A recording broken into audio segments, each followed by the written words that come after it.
नमस्कार। इस बार 8वां पोषण अभियान चल रहा है। इस पोषण अभियान का मेन नारा जो कह सकते हैं, जिस पे हमें ध्यान देने की आवश्यकता है कि स्वस्थ नारी सशक्त परिवार। स्वस्थ नारी सशक्त परिवार क्यों है?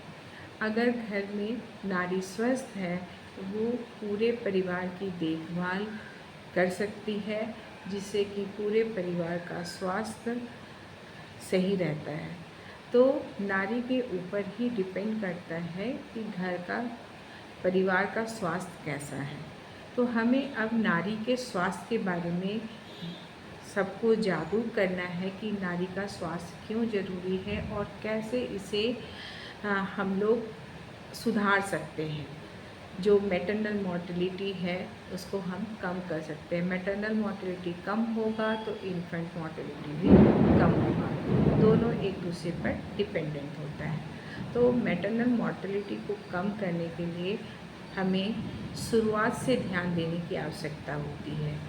जब किशोरावस्था में रहती है उसी समय उनके स्वास्थ्य का ध्यान रखना है। इस समय जो सबसे महत्वपूर्ण है पोषण का ध्यान रखना। पोषण के साथ साथ उनका जो माहवारी स्वच्छता है उसके बारे में भी ध्यान रखना, क्योंकि माहवारी स्वच्छता न रखने की वजह से जो बीमारियां होती हैं, रिप्रोडक्टिव ट्रैक्ट इन्फेक्शन या सेक्सुअल ट्रैक्ट इन्फेक्शन होते हैं, जिससे कि उनका स्वास्थ्य गड़बड़ होता है, जिसकी वजह से इनफर्टिलिटी भी होता है। तो इसीलिए किशोरावस्था में उनके पोषण का ध्यान देना, पोषण के साथ साथ माहवारी स्वच्छता के बारे में भी जानकारी देना। और उससे भी इम्पॉर्टेंट है, ये दोनों तब सही होंगे जब हम उन्हें शिक्षा देंगे। यानी कि किशोरी की शिक्षा भी उतनी ही इम्पॉर्टेंट है। अगर शिक्षित है तो उनका पोषण ही सही होगा और पोषण के साथ साथ माहवारी स्वच्छता भी वो रखेंगी। अभी जैसे हम लोग स्कूल में जाते हैं, स्कूल की लड़कियों से मिलते हैं, तो उनके जो ज्ञान है वो अपने पोषण का भी ध्यान रखती हैं। अगर थोड़ा सा भी बीमार पड़ती हैं तो तुरंत बताती हैं कि हमें डॉक्टर के पास जाना है। और माहवारी से रिलेटेड भी वो स्वच्छता रखती हैं। वो सैनिटरी पैड यूज़ करती हैं। उन्हें ज्ञात है कि सैनिटरी पैड 6 घंटे के बाद चेंज करना चाहिए। अगर वो सैनिटरी पैड यूज़ नहीं करेंगी तो इससे उन्हें क्या बीमारी होती है। तो ये सब मुमकिन है उनकी शिक्षा की वजह से।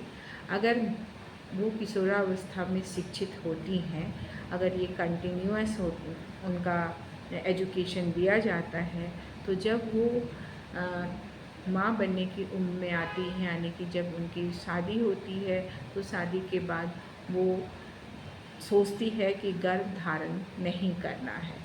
तो ये शिक्षा की वजह से होता है कि उन्हें गर्भ धारण क्यों नहीं करना है, क्योंकि उसके लिए शरीर का बनना भी ज़रूरी है, तैयार होना भी ज़रूरी है। तो इसीलिए वो अपने पोषण का ध्यान रखती हैं और उन्हें जो आयरन की गोली दी जाती है साप्ताहिक स्कूल में खिलाया जाता है, वो भी खाती है। तो इससे एनीमिया भी कम होता है। बहुत सारे बीमारियों का जड़ जो अगर कहा जाए कि खून की कमी है, खून की कमी होने की वजह से, पोषण सही नहीं लेने की वजह से उनकी जो रोग प्रतिरोधक क्षमता है वो कम हो जाती है। तो इसीलिए किशोरावस्था के समय से ही उन्हें जो साप्ताहिक आयरन की गोली दी जाती है उसका सेवन करना चाहिए, जिससे वो एनीमिया मुक्त रह सकती हैं। जब वो गर्भावस्था में के एज में आती हैं तो उन्हें गर्भ धारण करने से पहले फॉलिक एसिड देना चाहिए, जिससे कि जो विकृतियाँ बच्चे में होने वाली विकृति से बचाव किया जा सकता है। तो फॉलिक एसिड लेना चाहिए। उनका अपने पोषण का ध्यान देना चाहिए। पोषण में क्या ध्यान देना चाहिए, तो आयरन और कैल्शियम युक्त भोजन और उसके अलावा जो पोषक तत्वों से भरपूर खाद्य पदार्थ है उसका सेवन करना चाहिए।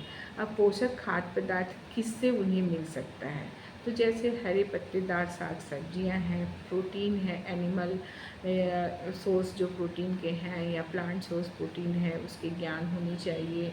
आयरन हरी पत्तेदार सब्जियों के अलावा और किस्में होता है, तो जैसे खजूर है, चना गुड़ है, इसके अलावा जो लोकली अवेलेबल अनार है, ये इसका सेवन करना चाहिए।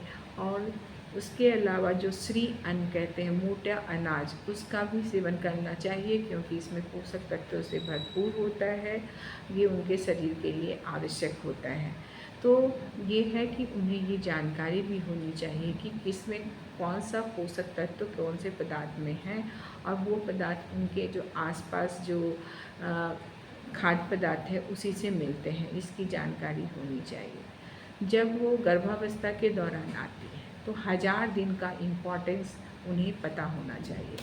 1000 दिन का इम्पोर्टेंस क्या है? जब बच्चा गर्भ में आता है और 2 साल बच्चे का जन्म के बाद जो 2 साल का पीरियड होता है वो बहुत ही महत्वपूर्ण होता है।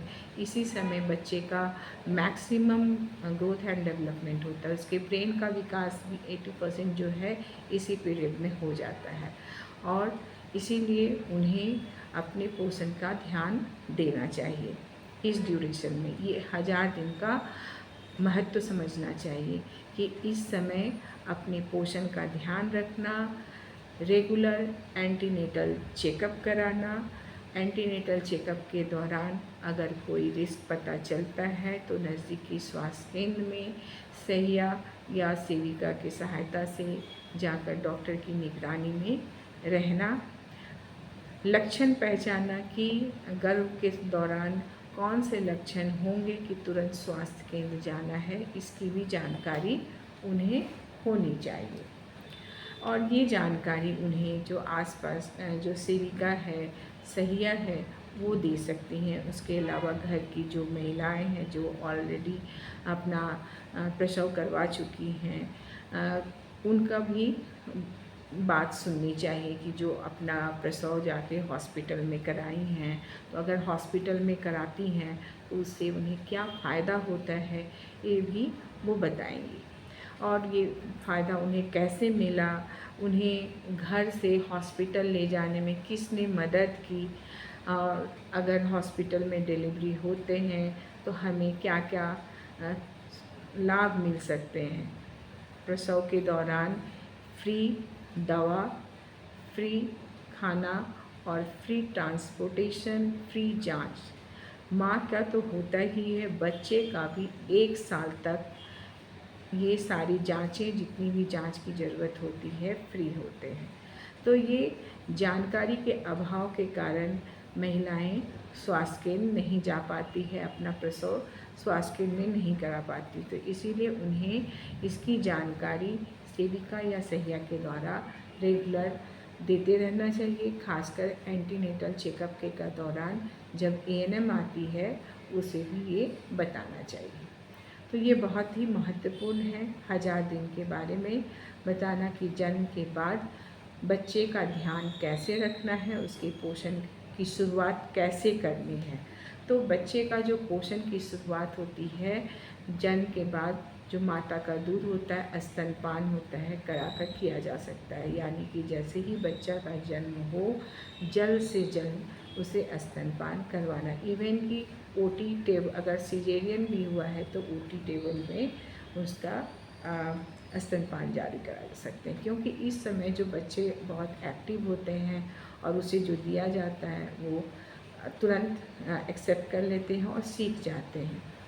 क्यों? और ये जो दूध होता है इसे खिरसा दूध कहते हैं, और ये दूध जो है बच्चे का पहला टीका है, और इसमें पोषक तत्व से भरपूर होते हैं। बच्चे को इम्यूनिटी मिलता है, आईजीए होता है, आईजीएम होता है, जिससे बच्चे को पूरे रोग से लड़ने की क्षमता मिलती है।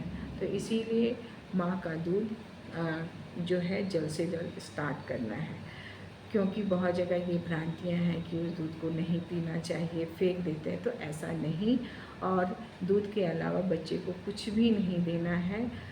6 माह तक सिर्फ और सिर्फ माँ का दूध पिलाना है। 6 माह के उपरांत बच्चे को पोषक तत्व से भरपूर भोजन की स्टार्टिंग करनी है। पहले कम मात्रा में, फिर धीरे धीरे उसकी मात्रा बढ़ानी है। तो ये जानकारी भी होनी ज़रूरी है कि बच्चे को पोषक तत्व से भरपूर भोजन देना है और स्तनपान 2 साल तक जारी रखना है। स्तनपान जारी रहेगा और जो पोषक तत्व से भरपूर ऊपरी आहार बच्चे को देना है।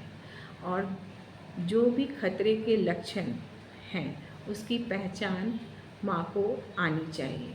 अब है कि खतरे के लक्षण कौन कौन से हो सकते हैं जिससे बच्चे में मृत्यु की संभावना बढ़ जाती है।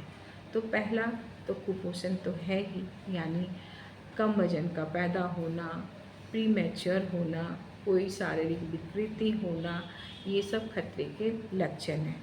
इस समय बच्चे को कंगारू मदर केयर देना बहुत ज़रूरी है। बच्चे को अपने छाती से कपड़े में बांध कर रखना चाहिए और दिन में 2-3 बार कराना चाहिए, जिससे कि बच्चे का माँ के से बॉन्डिंग भी बढ़ती है और बच्चा सही ढंग से ब्रेस्ट फीडिंग भी कर सकता है और उसके शरीर बच्चे का पोषणात्मक जो ग्रोथ एंड डेवलपमेंट सही होगा। दूसरा, हमें देखना क्या चाहिए, तो बच्चे के ग्रोथ एंड डेवलपमेंट के अलावा उस समय और क्या क्या उनके ग्रोथ एंड डेवलपमेंट को हैम्पर कर सकता है। तो जैसे बच्चे को जॉन्डिस होना, पीला पड़ जाना, डायरिया होना। जब बच्चा ऊपरी आहार स्टार्ट करता है उस समय बहुत चांसेस होते हैं डायरिया होने के। अगर कोई बच्चे को मिक्स फीडिंग करा रहा है ड्यूरिंग 6 महीने से कम में, तो उसमें भी बच्चे को डायरिया होने के चांसेस होते हैं।